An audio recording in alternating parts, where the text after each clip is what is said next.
आज जो गलत लग रहा है वो कल भी गलत ही होगा, बस बिल लेट आता है। इसी एक कड़वे सच के साथ शुरुआत करते हैं हमारे आज के इस डीप डाइव की। बिल्कुल, और ये एक ऐसी रियलिटी हुक है जो किसी को भी सोचने पर मजबूर कर दे। हाँ, आज हम जिन आर्टिकल्स और रिसर्च नोट्स के स्टैक पर बात करने वाले हैं ना, उनका मेन फोकस यही है, the inevitable echo of Karma, यानी कर्मा की वो गूंज जिसे टाला नहीं जा सकता। वही, जिसे लोग अक्सर डिले समझकर डिनायल मान लेते हैं। एग्जैक्टली आज हमारा मकसद किसी को डराना नहीं है, हमें बस उस मैकेनिज्म को अनपैक करना है जो बताता है कि आज नहीं तो कल कर्मा कभी माफ नहीं करता। तो आओ चलिए इसे डिटेल में समझते हैं, क्योंकि ये एक ऐसा फंडा है जो आपके रोज के डिसीजंस को चेंज कर सकता है। देखिए, इस विषय की गहराई में जाने से पहले एक सबसे बड़ी जो गलतफहमी है उसे दूर करना बहुत जरूरी है। हम इंसान अक्सर क्या करते हैं, तो हम अपनी फीलिंग्स को नेचर पर थोप देते हैं। हाँ सही कहा, मतलब हमें लगता है कि दुनिया भी हमारे ह्यूमन इमोशंस के हिसाब से चलती है। जैसे अगर किसी ने कोई भारी गलती की और सामने वालों को उस पर तरस आ गया तो उसने उसे माफ कर दिया। बिल्कुल, और फिर इंसान सोचता है कि यूनिवर्स या नेचर का सिस्टम भी शायद ऐसे ही फ्लेक्सिबल होगा कि चलो छोड़ देते हैं, बेचारा है। पर सोर्सेज को अगर हम डीपली स्टडी करें तो वहाँ क्लियर है कि ये सोचना एक बहुत बड़ी भूल है। मतलब नेचर माफ नहीं करते? बिल्कुल नहीं। नेचर की अपनी एक प्रॉपर्ली प्रिसाइज और मैथमेटिकल व्यवस्था है। वहाँ पर इमोशंस, तरस या माफी, इन सब के लिए कोई जगह ही नहीं है। वो टोटली कॉज ऑन इफेक्ट पर काम करती है। एक्शन का रिएक्शन होना ही है, सिर्फ टाइम का गेम है। लेकिन एक मिनट रुकिए, अगर नेचर का सिस्टम इतना ही मैथमेटिकल है तो ऐसा क्यों होता है कि कोई इंसान कुछ बहुत ही गलत करता है और फिर भी वो अपनी लाइफ बड़े आराम से जी रहा होता है? वही तो सबसे बड़ा इल्यूजन है। लोग सोसाइटी में अक्सर यही तो पॉइंट आउट करते हैं कि भाई उसने इतना बुरा किया फिर भी उसको कुछ नहीं हुआ, वो तो मजे में है। अगर कॉज और इफेक्ट इतना ही शार्प है तो ये डीले कहाँ से आ जाता है? देखिए, इसे इस तरह से समझिए, इंसान अक्सर कर्मा की खामोशी को उसकी एब्सेंस मान लेता है। साइलेंस को एब्सेंस मान लेना, वाओ। हाँ, अगर किसी ने कोई गलत काम किया और वो आज बच गया, मतलब आज उसे कोई सजा नहीं मिली, तो वो माइंड में ये फिट कर लेता है कि वो कंप्लीटली सेफ है। उसे लगता है अब कोई रिस्क नहीं है। पर सोर्सेस कुछ और ही इशारा कर रहे हैं। सोर्सेज बहुत क्लियर हैं इस पर। कर्मा का रेडार कभी स्विच ऑफ नहीं होता।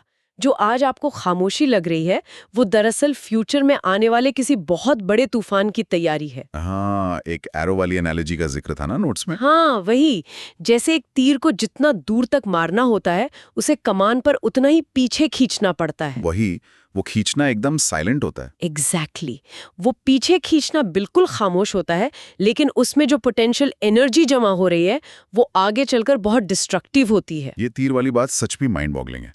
पर क्या इसका मतलब ये है कि अगर किसी को गलत काम करने के इमीडिएटली बाद कोई बड़ा रिवॉर्ड मिल रहा है तो वो रिवॉर्ड असल में रिवॉर्ड है ही नहीं? वो बिल्कुल भी रिवॉर्ड नहीं है, और वहीं पर लोग सबसे ज्यादा धोखा खाते हैं। क्योंकि हम अक्सर देखते हैं कि लोग किसी के साथ चीट करते हैं या गलत तरीके से पैसे कमाते हैं और रातों रात सक्सेसफुल हो जाते हैं। सोर्सेस के मुताबिक गलत काम के बाद जो इंस्टेंट सक्सेस मिलती है वो फ्यूचर की पनिशमेंट का एक डायरेक्ट सिग्नल है। नेचर क्या करती है? नेचर अक्सर गलत करने वाले को तुरंत जमीन पर नहीं गिराती। तो वो क्या करती है? वो उसे एक झूठे कॉन्फिडेंस के पीक पर पहुंचने देती है, एक ऐसी हाइट पर जहां वो आदमी खुद को इनविंसिबल समझने लगता है। उसे लगता है उसे कोई नहीं छू सकता। और जब वो उड़ान से गिरता है तो वो फॉल सबसे ज्यादा पेनफुल होता है, बहुत गहरा असर होता है उसका। तो एक तरह से ये सोसाइटी में जो उन्हें सक्सेस मिल रही है वो नेचर का उन्हें फंसाने का एक तरीका है। आप उसे एक सेटअप कह सकते हैं। बिल्कुल ठीक है, लेकिन एक सवाल मेरे दिमाग में और आ रहा है, अगर सब कुछ कॉज और इफेक्ट है तो टाइमिंग में इतना डिफरेंस क्यों?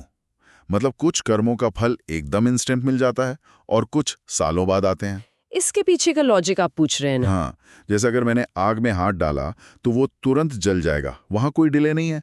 पर अगर किसी ने किसी की जिंदगी बर्बाद कर दी या बड़ा धोखा दिया तो उसको सफर करने में सालों लग जाते हैं। ये अजीब नहीं है? नहीं, इसमें बहुत डीप लॉजिक है और सोर्सेज इसको बहुत क्लियरली एक्सप्लेन करते हैं।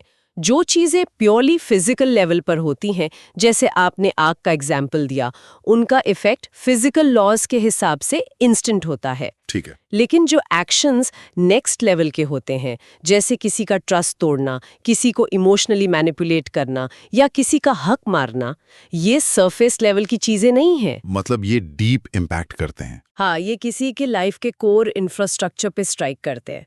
तो इनका रिएक्शन भी आग जलने जैसा इंस्टेंट नहीं होता। ये कर्मा स्लोली पकड़ते हैं और जब ये स्ट्राइक करते हैं तो सीधे आपके करियर, आपकी हेल्थ या फैमिली डायनामिक्स पर असर डालते हैं। ये एक पैटर्न की तरह काम करते हैं बेसिकली। एग्जैक्टली एक स्लो पैटर्न जो आपको अचानक समझ में नहीं आता, पर वक्त के साथ सब कुछ खोखला कर देता है। ये तो काफी डरावना है वैसे। पर देखिए, अगर हम आज के माहौल की बात करें, सोसाइटी में जनरल परसेप्शन यही है कि बैड गाइज विन। जो लोग चालाक हैं, मैनिपुलेट करते हैं, वही टॉप पर बैठे हैं, वही लग्जरियस लाइफ जी रहे हैं। हाँ, उनके पास गाड़ी, बंगला, स्टेटस सब है। और एक आम ऑनेस्ट आदमी ये देखकर फ्रस्ट्रेट हो जाता है। उसका इस कॉज एंड इफेक्ट के रूल से ट्रस्ट ही उड़ जाता है। उसे लगता है अच्छा बनना ही सबसे बड़ी बेवकूफ़ी है। ये फ्रस्ट्रेशन बहुत नेचुरल है, मैं पूरी तरह समझती हूँ। लेकिन सोर्सेज में एक बहुत बढ़िया कॉन्सेप्ट डिस्कस किया गया है इंस्टॉलमेंट प्लान का। अगर हम उसको समझें तो पूरी पिक्चर बदल जाएगी। इंस्टॉलमेंट प्लान, ये थोड़ा डिटेल में बताइए। जो सक्सेस हम बाहर से देख रहे हैं ना, सोसाइटी जिन चीजों को सक्सेस मानती है, वो एक्चुअली फाइनल सेटलमेंट है ही नहीं। लाइफ उन बैड गाइज को अभी सिर्फ सुख की कुछ किश्तें दे रही है, छोटी छोटी इंस्टॉलमेंट्स। और वो लोग उन इंस्टॉलमेंट्स पर खुश हो रहे हैं। बिल्कुल, उन्हें और दुनिया को लग रहा है कि उन्होंने लाइफ को जीत लिया है। बट नेचर के बैंकिंग सिस्टम में उनकी असली पेमेंट अभी ड्यू है, और वो पेमेंट उन्हें अभी नहीं करनी, वो बाद में करनी होगी। हाँ, और सबसे बड़ी बात, नेचर का बैंक जब पेमेंट वसूल करता है तो वो सिर्फ प्रिंसिपल अमाउंट नहीं लेता, उसके साथ बहुत भारी इंटरेस्ट लगकर आता है, और वो बिल फटना तय है। हाँ, इंस्टॉलमेंट प्लान वाली एनालॉजी सच में पर्सपेक्टिव चेंज कर देती है। लेकिन इस पर मेरा एक फॉलोअप क्वेश्चन है। आपने कहा कि भारी इंटरेस्ट के साथ बिल आता है, अब वो दिखता कैसा है? आपका मतलब है वो स्ट्राइक कहाँ करता है? हाँ, क्योंकि मैं रीड कर रहा था उन नोट्स में, एक सरप्राइजिंग फैक्ट था कि कर्मा सीधे आपके बैंक अकाउंट या आपकी प्रॉपर्टी पर टारगेट नहीं करता। तो फिर ये इंटरेस्ट किस फॉर्म में वसूला जाता है? वही उसकी स्ट्रैटेजी है। कर्मा का वार बहुत ही कैलकुलेटिव होता है। वो उस मटेरियल चीज पर चोट नहीं करता जो दुनिया को दिखती है, वो उस चीज पर स्ट्राइक करता है जो उस पैसे या उस फैसिलिटी को एंजॉय करने के लिए सबसे जरूरी है। ओ, मतलब सबसे पहले वो छीनता है आपकी मेंटल पीस, यानी मानसिक शांति। सब कुछ होते हुए भी शांति नहीं है। एग्जैक्टली घर में ऐशो आराम है, बैंक में करोड़ों हैं, पर रात को नींद नहीं आ रही। बिना किसी लॉजिकल रीजन के अंदर एक डर, एक अजीब सी एंग्जाइटी बनी रहती है। ये कर्मा का पहला और सबसे सटल स्ट्राइक है। और इसके बाद वो कहाँ जाता है? सेकेंड लेवल पर वो आपके रिलेशनशिप्स को टारगेट करता है। जो रिश्ते सबसे स्ट्रॉन्ग और सिक्योर लगते थे, वो अचानक से बिखरना शुरू हो जाते हैं। ईगो क्लैशेस होने लगते हैं, ट्रस्ट इश्यूज आते हैं, और इंसान बिल्कुल अकेला पड़ जाता है। वही ना, भरी क्राउड में अकेला फील करना, और वहां उसकी दौलत काम नहीं आती। बिल्कुल काम नहीं आते। और एक चीज मैं ऑब्जर्व करता हूं कि जो लोग जनरली बहुत शार्प और चालाक माने जाते हैं, एक टाइम के बाद वो इतने स्टूपिड डिसीजंस लेने लगते हैं कि उनका अपना ही नुकसान हो जाता है। हाँ, ये एक यूनिवर्सल पैटर्न है। तो क्या इसका भी कनेक्शन है? सोर्सेज में पढ़ा था मैंने कि कर्मा डिसीजन पावर पर भी अटैक करता है। ये कैसे काम करता है साइकोलॉजिकली? साइकोलॉजिकली इसको आप ऐसे समझिए, जब इंसान लगातार गलत काम करता है या उसकी इंटेंशन कंटिन्यूअसली करप्ट रहती है, तो उसका सबकॉन्शियस माइंड एक डीप लेवल पर गिल्ट और स्ट्रेस एक्यूमुलेट करता रहता है। भले ही वो प्रैक्टिकली कितना भी कॉन्फिडेंटली बिहेव करे। हाँ, सरफेस पर वो धीट हो सकता है, पर सबकॉन्शियस लेवल पर एक इंटरनल कॉन्फ्लिक्ट चल रहा होता है, और ये कॉन्फ्लिक्ट स्लोली उसकी कॉग्निटिव एबिलिटीज को, उसकी सोचने समझने की क्लैरिटी को डैमेज कर देता है। इसीलिए वो ऐसे ब्लंडर्स करते हैं जिससे उनका एम्पायर गिर जाता है। सोर्सेस कहते हैं कि ये एक स्लो पॉइजन इफेक्ट है। बॉडी अंदर ही अंदर खोखली होने लगती है, और बेस्ट डॉक्टर्स या महंगे ट्रीटमेंट्स भी पूरी तरह काम नहीं करते। ये पॉइंट बहुत प्रोफाउंड है, पर अब यहाँ एक मैं ट्विस्ट आता है। अगर मैं नेचर को एक ब्लाइंड फॉर्मूला या स्प्रेडशीट मान लूँ, तो वो नियत यानी इंटेंशन को कैसे ट्रैक करती है? ये पॉइंट मेरा भी फेवरेट है इस डीप डाइव का। क्योंकि एक्शन तो फिजिकल है, मैंने आग छुआ, आग जल गई, पर इंटेंशन तो माइंड के अंदर एक फीलिंग है ना, उसका क्या फिजिकल फुटप्रिंट है? देखिए, यही इस सिस्टम की सबसे एडवांस सेटिंग है। यूनिवर्स को सिर्फ आपके बाहरी एक्शंस नहीं दिखते, कर्मा सिर्फ बाहरी मूवमेंट्स का डेटा रिकॉर्ड नहीं कर रहा है, तो वो क्या रिकॉर्ड कर रहा है? वो उस कोड को स्कैन करता है जहां से वो एक्शन जनरेट हुआ है, और वो कोड आपकी नीयत है। आपका इंटेंशन। एक एग्जाम्पल लेते हैं। मान लीजिए मैंने बहुत बड़ा डोनेशन दिया चैरिटी को, पर मेरी इंटेंशन सिर्फ मीडिया को अट्रैक्ट करना और अपना बिजनेस इमेज बेटर करना था। पीआर स्टंट की तरह। हाँ, पीआर स्टंट। अब दुनिया तो बोलेगी कि मैंने कितना बड़ा अच्छा काम किया है। पर कर्मा के डेटाबेस में वो अच्छा काम काउंट नहीं होगा। क्यों नहीं होगा? पैसे तो गए ना गरीबों को। पैसे गए, एक्शन अच्छा था, पर सोर्स कोड करप्टेड था।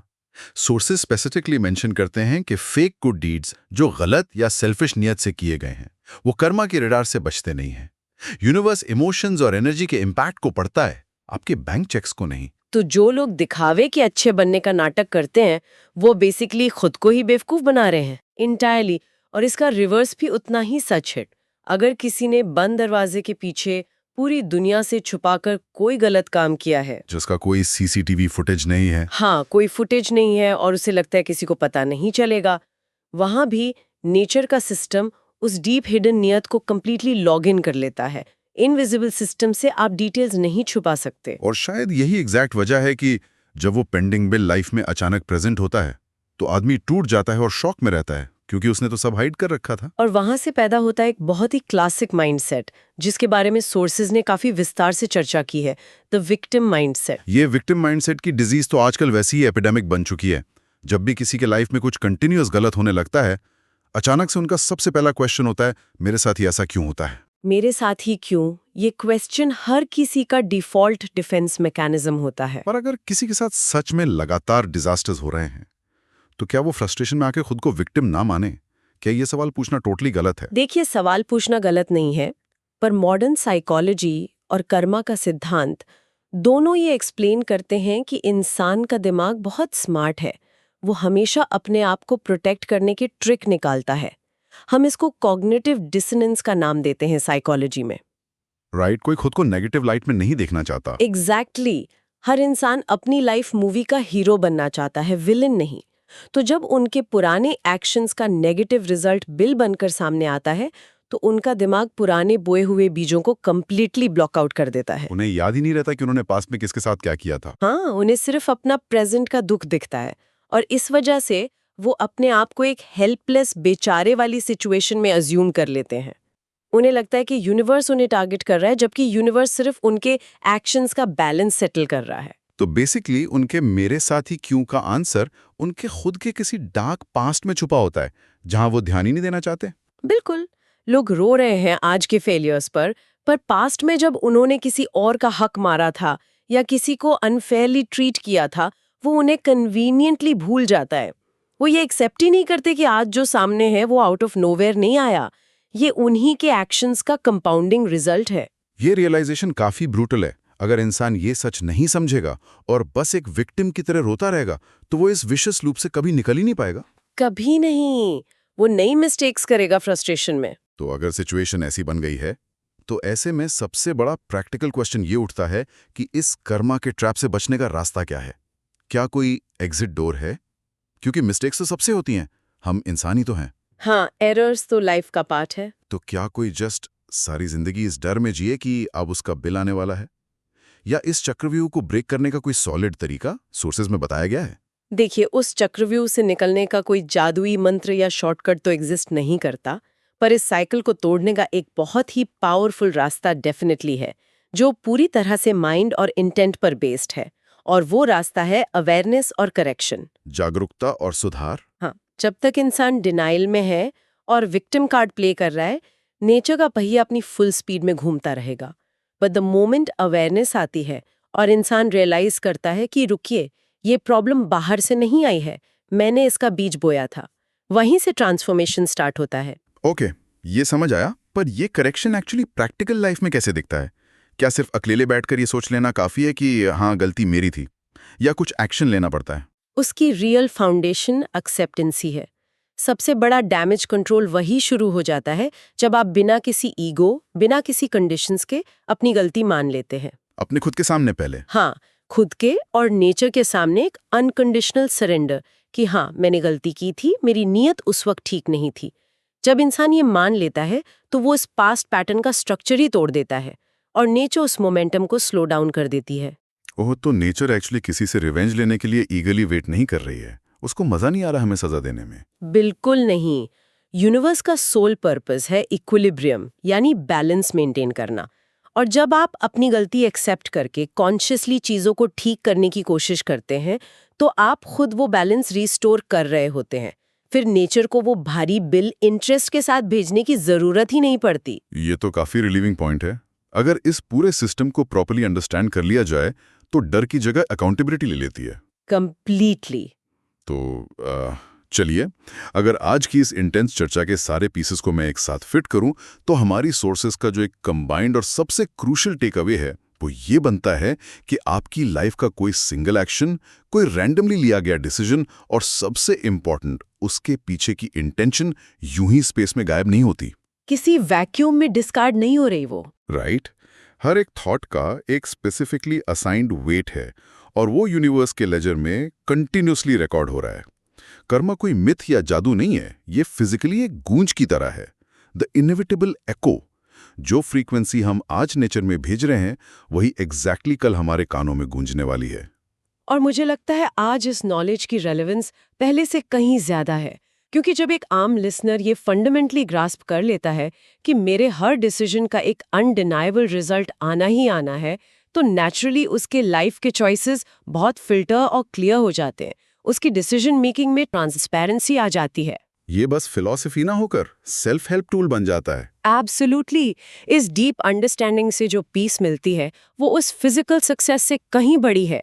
अगर नियत क्लियर है ना, तो इंसान को फ्यूचर के किसी अनसीन बिल का एंग्जाइटी नहीं रहता। ये डिस्कशन सच में बहुत एम्पावरिंग रहा है। इसने एक डेली रूटीन लाइफ को देखने का लेंस ही चेंज कर दिया। हम हर वक्त बिना रियलाइज किए अपनी आगे की लाइफ कोड कर रहे हैं। हाँ, हम अपने फ्यूचर खुद डिजाइन कर रहे हैं। अब वक्त है इस डीप डाइव को कंक्लूड करने का। और जैसा कि हमारा फॉर्मेट रहता है, हम चाहते हैं कि आखिर में ऑडियंस के लिए एक नई थिंकिंग डायमेंशन जरूर खोली जाए। तो इस कॉन्वर्सेशन को वाइंड अप करते हुए मैं सोर्सेस से ड्राइव किया गया एक ऐसा पर्सपेक्टिव प्रेजेंट करना चाहूंगी जो डेफिनेटली सबको डीपली सोचने पर मजबूर करेगा। बताएं। आज हमने प्योरली ह्यूमन माइंडसेट और एक्शंस पर डिटेल्ड बात की, लेकिन जरा रियलिटी चेक लीजिए। आज हम टेक्नोलॉजी और एआई ड्रिवन ईरा में हैं, जहां डिसीजंस मशीन्स भी ले रही हैं। एग्जैक्टली।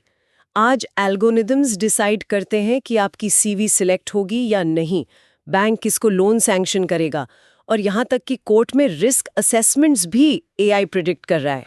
पॉइंट। तो सपोज कीजिए अगर वो एआई कोड इंटेंशनली बायस्ड बनाया गया है और वो किसी इनोसेंट को डिस्क्रिमिनेट करता है जिसके लाइफ पर ह्यूज इम्पैक्ट पड़ता है, तो उस एक्शन का कर्मा कहाँ रूट होगा? क्या वो लाइबिलिटी उस ब्लाइंड एल्गोरिदम पर आएगी या फिर उस मशीन लर्निंग सिस्टम को शेप और पुश करने वाले कोडर और कॉर्पोरेट पर? वाओ। टेक्नोलॉजी के इस डिजिटल एज में कर्मा का फुटप्रिंट एक्चुअली कैसे मैप होगा? मैं चाहूंगी सब लोग इस नए डायमेंशन पर रिफ्लेक्ट जरूर करें। ये सच में दिमाग में सर्किट ब्रेक करने वाला थॉट है। एआई के इस नए वर्ल्ड में डिजिटल कर्मा के मैकेनिक्स के बारे में तो हमने अभी प्रैक्टिकली सोचना भी शुरू नहीं किया है। आज की हिडन बायसेस फ्यूचर का कैसा जंगल बनाएंगी, इस पर डेफिनेट रिफ्लेक्शन बनता है। एब्सोल्युटली। एब्सोल्युटली। और इसी प्रोवोकिंग थॉट के साथ हम इस डीप डाइव को फॉर्मली एंड करते हैं। उम्मीद है आपको आज का एनालिसिस वैल्यूएबल लगा होगा। बस एक लाइन अपने माइंड में हमेशा फ्रेश रखिएगा, कर्मा कभी भूलता नहीं, वो सिर्फ वेट करता है, आज नहीं तो कल।